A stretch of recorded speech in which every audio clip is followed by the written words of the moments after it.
Hoy vamos a estar hablando el tema que Dios me dio y puso en mi corazón en esta semana. Desde que empezó la semana, empecé buscando el tema que Dios quería hoy hablar a su pueblo y no me quedó duda sobre este tema de los 7 espíritus de Dios. No sé cuántos habrán escuchado sobre este tema, pero es importante que la iglesia conozca que Dios tiene 7 espíritus que son enviados sobre nosotros. Y vamos a conocer hoy un poquito más de este tema.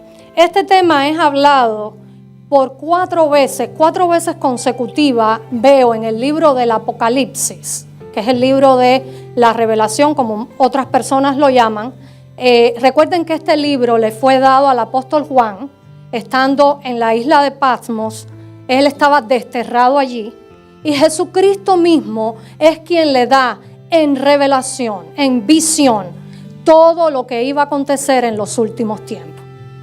Le es dado al apóstol Juan, que fue el último de los apóstoles que quedó vivo. Amén. Entonces, ahí en ese libro aparecen, estoy leyendo y veo que en el capítulo 1, en el capítulo 3, en el capítulo 4 y en el capítulo 5 hace mención de los 7 espíritus de Dios. Vamos a verlo. Quiero poner primero este fundamento para que usted pueda entender de dónde sale esto. Vamos a ir al libro de Apocalipsis, capítulo 1, verso 4. Y aquí esta es la primera vez que aparece. Dice: Juan, a las 7 iglesias que están en Asia, gracia y paz a vosotros, del que es, el que era y el que ha de venir, y de los 7 espíritus que están delante de su trono. Primera vez que aparece esto. Apocalipsis 3:1. Nuevamente dice: escribe al ángel de la iglesia en Sardis, el que tiene los 7 espíritus de Dios y las 7 estrellas, dice esto: yo conozco tus obras, que tienes nombre de que vives y estás muerto. Una vez más aparecen los 7 espíritus de Dios. Vamos a Apocalipsis 4, vamos a leer desde el versículo 2 hasta el verso 5. Y dice así: y al instante yo estaba en el espíritu, y he aquí un trono establecido en el cielo, y en el trono uno sentado. Recuerden que este es Juan. A Juan es quien se le da esta visión. Jesucristo le da esta visión a él. Y el aspecto del que estaba sentado era semejante a piedra de jaspe y de cornalina, y había alrededor del trono un arco iris semejante en aspecto a la esmeralda, y alrededor del trono había 24 tronos, y vi sentados en los tronos a 24 ancianos, vestidos de ropas blancas con coronas de oro en sus cabezas. ¿A quién está viendo él aquí en esta visión? A Jesús, a Jesucristo. Y del trono salían relámpagos y truenos y voces. Y delante del trono ardían 7 lámparas de fuego, las cuales son los 7 espíritus de Dios. Y Apocalipsis 5:6. Ese es el último que voy a leer.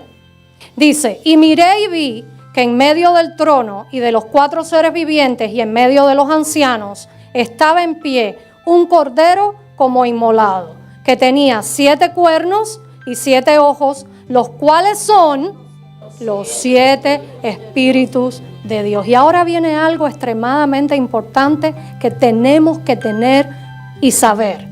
Esos 7 espíritus, dice aquí que son enviados por toda la tierra. ¿Para quién son enviados esos 7 espíritus? Entonces, vemos a través de estas escrituras que acabamos de leer, número 1, que estos 7 espíritus estaban delante del trono de Dios. Número 1, que estos 7 espíritus, todos los 7 estaban sobre Jesús. Todos los 7 estaban sobre él. Y lo último que vimos ahora es que son enviados por toda la tierra. Amén. Quiero hacer un paréntesis, porque siempre escuchamos hablar de los espíritus inmundos o los espíritus de las tinieblas, o como comúnmente le conocemos como demonios.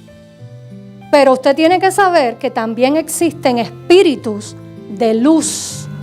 Espíritus que vienen directamente de Dios. Amén. Ahora, hay una diferencia entre los espíritus de luz y los espíritus inmundos de las tinieblas. Los espíritus de luz, Dios los envía para que reposen sobre nosotros, sobre la persona. Un espíritu bueno lo que hace es reposar sobre la persona, pero un espíritu de la tiniebla oprime a la persona. Por ejemplo, ¿cuántos conocen esto que tanto se repite y se repite? Y muchos de nosotros no lo sabemos, porque no nos ha dado Dios espíritu de temor, sino de poder, de amor y de dominio propio. ¿Cuántos espíritus buenos hay ahí? Tres. Espíritu de poder, espíritu de amor, espíritu de dominio propio. ¿Y cuántos espíritus malos? Uno. El espíritu de temor no es un espíritu dado por Dios. Porque cuando usted lee 2 de Timoteo, que le es dado esta palabra a él, te dice, porque no te he dado espíritu de temor, sino, y menciona. Entonces el espíritu de temor no viene de Dios. Y por eso el espíritu que viene de las tinieblas, que viene de la oscuridad, lo que comúnmente llamamos demonios, lo que hacen es oprimir. Porque ¿qué hace el espíritu de temor en una persona? La oprime. A tal punto que comienza a desconfiar de Dios. Comienza a dudar de Dios. Comienza a poner en tela de juicio la palabra, la credibilidad de la palabra de Dios, porque ahora está bajo un espíritu de temor. El espíritu de temor te quita la paz. No te deja descansar bien, no te deja dormir bien, porque estás bajo la opresión de un espíritu de temor. Y lo más trágico es que va directo a atacar nuestra fe. Porque acuérdese, el temor te crea duda, y la duda es lo contrario a la fe.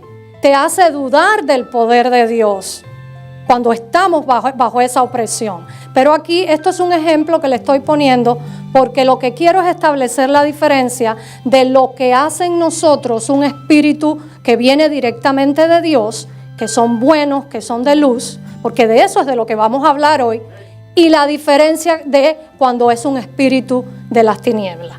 Ya sabemos que los espíritus que vienen de Dios, ¿qué hacen? Reposan sobre nosotros. Los otros oprimen. Amén. Ahora, ¿cuáles son los 7 espíritus de Dios? Desde el libro de Isaías, hermanos, ya estaba profetizado. Resulta que lo encontramos en el último libro de la Biblia, que es el Apocalipsis, pero ya desde Isaías estaba profetizado. Vamos a ir a Isaías 11:2 y aquí está. Y dice así: y reposará sobre él, ¿sobre quién? ¿Sobre quién dijimos que estaban los 7 espíritus? Sobre Jesús, los 7. No sobre nosotros. Sobre Jesús están los 7 espíritus. Y reposará sobre él el espíritu de Jehová, espíritu de sabiduría y de inteligencia, espíritu de consejo y de poder, espíritu de conocimiento y de temor de Jehová. Ya vimos en el libro de Apocalipsis que estos 7 espíritus, en el último que leímos, en el del capítulo 5, son enviados a toda la tierra, sobre toda la tierra, así lo dice. Pero vamos a analizar cada uno de estos espíritus. El primero que menciona Isaías es el espíritu de Jehová. Ese sí lo tenemos todos. Diga conmigo, yo lo tengo. Porque es el espíritu de Dios. Y usted lo tiene. Usted tiene el espíritu de Dios. Que nadie puede tener duda que usted lo tiene. Dice 2 de Corintios 3:17. Porque el Señor es el espíritu. Y donde está el espíritu del Señor, allí hay libertad. Y aquí es donde entramos un poquito. Si nosotros tenemos el espíritu de Dios, si en la iglesia está el espíritu de Dios, tiene que haber libertad. Tanto en la iglesia como en mí, que soy la iglesia, tiene que haber y se tiene que manifestar la libertad. Amén. Porque si no, el espíritu está contristado y apagado. Porque si yo tengo el Espíritu Santo y me está diciendo esta escritura, porque el Señor es el Espíritu y donde está el Espíritu del Señor, ahí hay libertad. Yo entonces, mi vida, cuando el Espíritu Santo está vivo, está en función, está en control de mi vida, cuando yo lo tengo como centro de mi vida, entonces yo tengo que vivir en libertad. Yo no puedo vivir cautiva. Es por eso que en la iglesia tiene que haber liberación. A veces las personas se asustan. No te puedes asustar, te tienes que alegrar. Porque si una persona está siendo liberada, es porque el Espíritu Santo está obrando. Y eso, lejos de asustarnos, nos tiene que alegrar. Y tanto en la iglesia como en nosotros también. Amén. Ahora, ¿de qué nos tiene que hacer libre el Espíritu Santo? ¿De qué?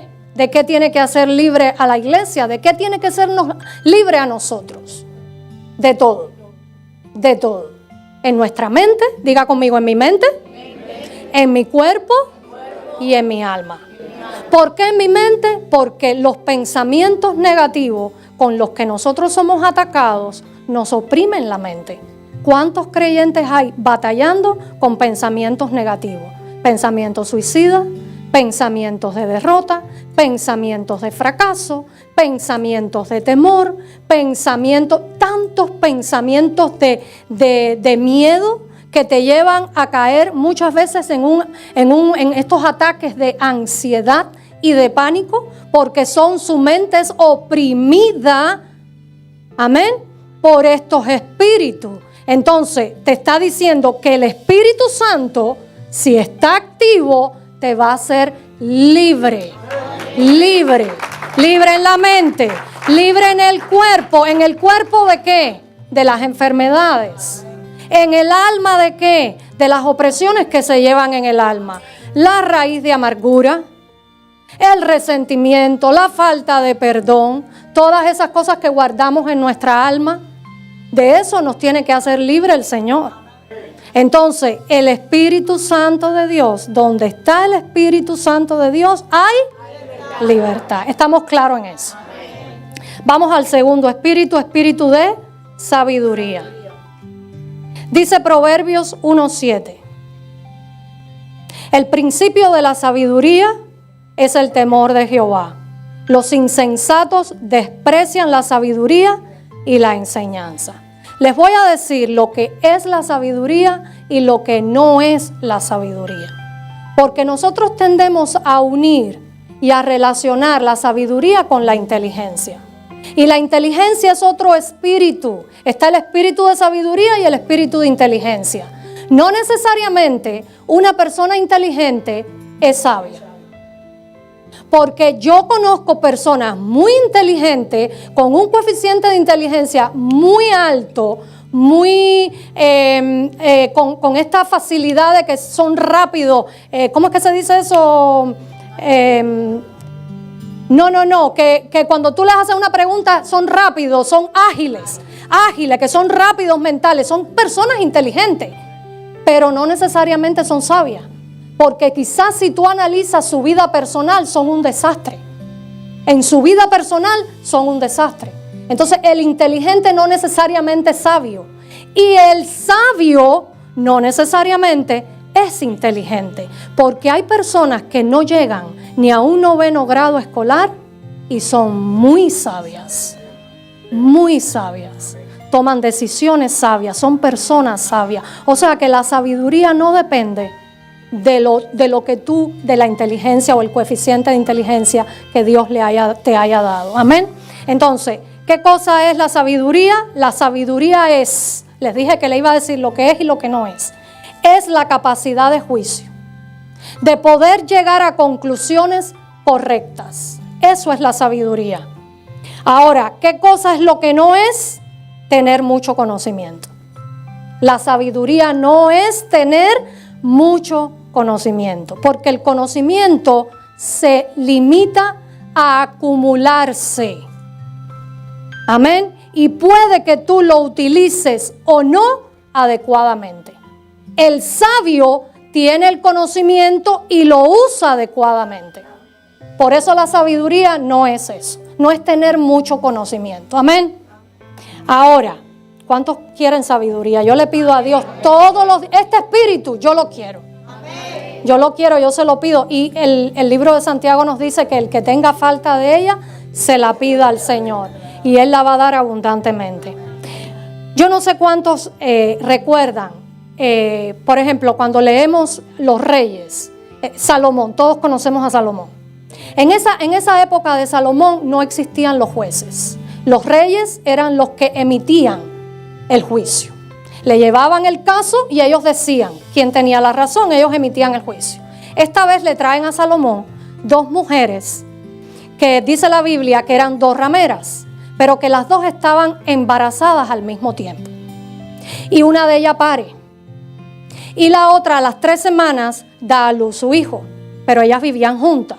Y una noche, durmiendo, la primera, la que primero parió, sin querer, por accidente, se acuesta encima del bebé y lo mata. Entonces cuando amanece, ve que su hijo está muerto. ¿Y qué hace? Va a donde está el bebé de la otra, se lo coge y le pone el muerto y se coge el vivo ella. Entonces la otra, cuando amanece, que va a chequear su bebé, se da cuenta que su hijo está muerto, pero ella se da cuenta que ese no es su hijo, porque ¿qué madre no conoce a su bebé? Se da cuenta que no es su hijo. Entonces le traen a Salomón este caso, porque cada una decía que era la madre del bebé. Entonces le traen a Salomón este caso. Y él dice, tráiganme una espada. Y le traen la espada y dice, voy a cortar el niño por la mitad, una mitad para cada una. Y ahí salta una de ellas y dice, no lo mates, dáselo a ella. Y la otra dijo, sí, divídelo a la mitad, ni para ti ni para mí, la mitad para cada una. Y esto es lo que contesta Salomón. No se lo voy a poner en la pantalla, pero esto es lo que él dice.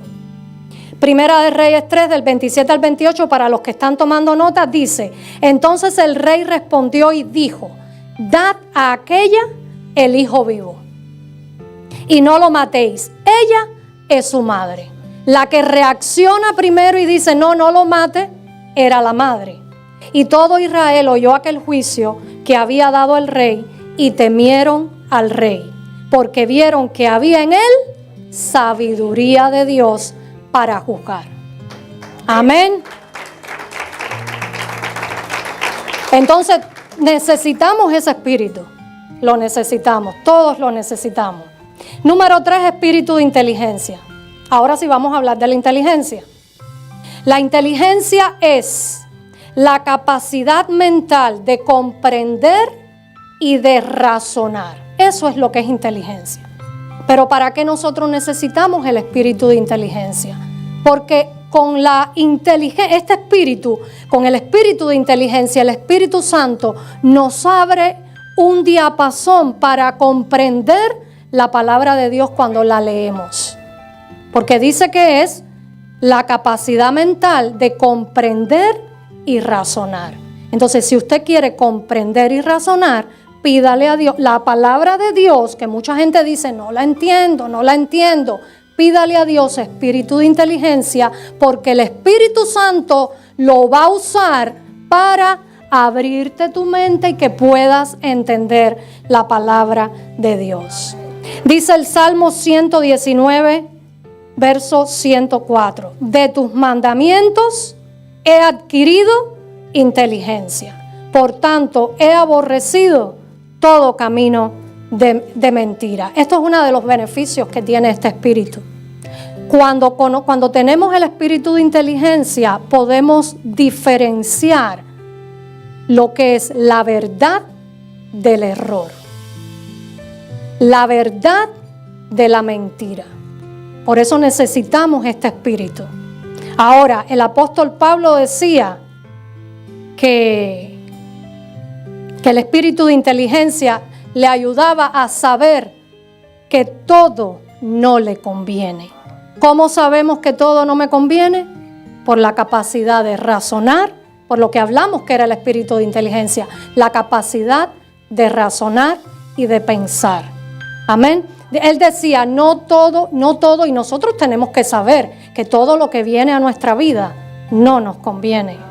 Él decía, y lo hablaba el pastor cuando estaba después de la alabanza que él subió, ayúdanos, Señor, a retener lo bueno y a desechar lo malo. El espíritu de inteligencia te da la capacidad de retener lo bueno y desechar lo malo, porque puedes pensar, puedes razonar. Amén. Número 4, espíritu de consejo. Proverbios 11:14. Dice, donde no hay dirección sabia, caerá el pueblo, mas en la multitud de consejeros hay seguridad. Hermano, el consejo es bueno. Diga conmigo, el consejo es bueno. Buscar un consejo de una persona sabia también es bueno. A nosotros se nos fue dado el mejor consejero, que es el Espíritu Santo. Pero hay personas capacitadas por Dios, que Dios le ha dado el espíritu de consejo para que puedan dar un consejo sabio. En la iglesia debe haber un ministerio de consejería. Amén. En todas las iglesias debe haber. Qué lindo cuando tu hijo te pide un consejo y tú le puedes dar un consejo sabio. Qué lindo cuando alguien te pide un consejo y porque sabe que en ti hay un espíritu de consejo, que el consejo que tú vas a hablar es algo sabio. Amén. El buen consejo que nos evita a nosotros cometer errores que después pueden tener malas consecuencias. Entonces necesitamos el consejo. Es bueno buscar un consejo. Quinto espíritu, espíritu de poder. Y aquí voy a dividirlo, porque el espíritu de poder es para dar, pero también para mí. Para darle a otros, pero también para mí. Y voy a comenzar con Hechos 1:8. Este es para dar. Pero recibiréis poder cuando haya venido sobre vosotros el Espíritu Santo, y me seréis testigos en Jerusalén, en toda Judea, en Samaria y hasta en lo último de la tierra. ¿Para qué es el espíritu de poder? Lucas 4:18. Y aquí es cuando lo usamos para dar. Dice, el Espíritu del Señor está sobre mí, por cuanto me ha ungido Dios para dar. Para dar. El Espíritu del Señor está sobre mí, me ha dado poder. Porque ya leímos anteriormente que es el Espíritu Santo quien te da poder. Pero me da poder para dar. ¿Qué cosa es lo que voy a dar? Buenas nuevas a los pobres. Sanar a los quebrantados de corazón. Pregonar libertad a los cautivos. Vista a los ciegos. A poner en libertad a los oprimidos. En resumen, diga conmigo, para hacer algo. El espíritu de poder te lo da Dios para que hagas algo. Esa es la parte que tú vas a darle a la gente. Amén. Ahora, para ti mismo, ¿para qué nosotros necesitamos el poder? Todo lo puedo en Cristo que me fortalece. Cuando usted declara eso, usted se está fortaleciendo con una palabra que es viva. Cuando usted se está enfrentando a situaciones que lo desafían a usted, que lo ponen nervioso, que usted sabe que en sus propias fuerzas no va a poder. ¿Cuántos se han puesto nerviosos en una entrevista de trabajo? Cuando se tienen que presentar una entrevista de trabajo a una corte de inmigración, a una corte, a cualquier cosa esa, que tú sabes que los nervios ya empiezan desde la noche anterior. Ahí usted tiene que declarar esto.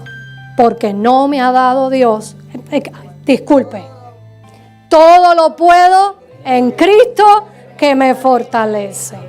Todo lo puedo en Cristo que me fortalece para vencer debilidades, para confrontar miedos que tenemos. Para eso, el espíritu de poder. Amén. Espíritu 6, de conocimiento. Isaías 5:13. Este no lo sabemos mucho también. Por tanto, mi pueblo fue llevado cautivo porque no tuvo conocimiento. Y su gloria pereció de hambre y su multitud se secó de sed. O sea que hay cautividad cuando no hay conocimiento. Usted no puede ser un ignorante. Tiene que estudiar la palabra de Dios, conocer la palabra de Dios, porque si no va a ser llevado cautivo. Porque el diablo está al acecho y va y sabe por dónde, cuál es el lado débil de usted, y por ahí lo va a atacar. Entonces necesitamos el conocimiento de la palabra. Porque quizás usted tiene mucho conocimiento del mundo, pero no le va a servir para las acechanzas del enemigo. No le va a servir para cuando venga un ataque espiritual usted se pueda defender. Usted tiene que tener el conocimiento de la palabra. Dice Segunda de Pedro 3:18, que aquí en este versículo, no está aquí, pero se los voy a decir. La Biblia nos manda a nosotros a crecer en el conocimiento de Jesucristo. Mientras más lo conocemos, más sabemos cómo obrar en la vida. Mientras más conocemos la palabra, mientras más yo lo conozco a Él, conozco el poder de la cruz, conozco qué es lo que significa la cruz para mi vida, más libre voy a ser. Entonces no voy a ser llevada cautiva, como dice, no me quites Isaías 5:13. Por tanto, mi pueblo fue llevado cautivo. O sea que la falta de conocimiento trae cautividad. Y vamos al espíritu de temor de Jehová, que es el séptimo que menciona el libro de Isaías. Este es el último. Y dice Proverbios 9:10, el temor de Jehová es el principio de la sabiduría y el conocimiento del Santísimo es la inteligencia. ¿Qué cosa es el temor de Jehová? Es el respeto a Dios. Es tener a Dios en tal consideración que Él va a tener un gran impacto en mi estilo de vida. Cuando yo tengo temor de Dios, yo aprendo las cosas que le agradan y las que no le agradan. La persona que falla y tiene temor de Dios, viene un arrepentimiento genuino a su corazón. Porque tiene temor de Dios. No estamos exentos de fallar. No he dicho que no vamos a fallar. Sí vamos a fallar, fallamos. Pero si hay temor de Dios, si hay este espíritu en ti se va a crear un arrepentimiento que va a ser genuino. Que te va a hacer decir, este error yo no lo cometo más. Aquí yo esto no lo hago más, porque te sientes tan mal por eso. Viene tanta tristeza a tu corazón por eso. Entonces necesitamos este espíritu, porque es el respeto a Dios de fallarle a Él, de desagradarle a Él. Y tenemos que procurar nosotros eso, hermanos. Amén. Qué lindo cuando en un matrimonio los dos tienen temor de Dios. Porque eso te garantiza y te da la confianza de que no te va a fallar. No tienes que andar chequeándole esto, chequeándole aquello, viendo esto, llamando, chequeando, no sé qué. ¡Qué bueno! Porque tú sabes que no te va a fallar. Tú confías en esa persona porque tiene temor de Dios. Por tanto, este espíritu, diga conmigo, yo lo necesito. No solamente los casados, sino todos. Aquí terminamos ya con los 7 espíritus. Y ellos son exactamente, y esta es la conclusión de este mensaje, son exactamente lo que dice la Biblia que son. Son espíritus y son enviados por toda la tierra. Por tanto, nosotros como hijos de Dios tenemos acceso a pedírselo, a decirle, Señor, yo lo anhelo. Esto no viene ni por azar, ni viene automáticamente porque usted es un creyente. Por eso le dije, el único que los tiene todos es Jesucristo. Pero nosotros tenemos que anhelarlos, porque Salomón le fue dado el espíritu de sabiduría. ¿Por qué le fue dado? Porque él lo pidió. Él pidió en oración, desesperadamente él necesitaba saber discernir lo bueno de lo malo y poder guiar al pueblo de Israel, que era un pueblo tan grande y tan desobediente. Él necesitaba la sabiduría. Nosotros también lo necesitamos. Todos ellos los necesitamos nosotros. Amén, pongámonos de pie.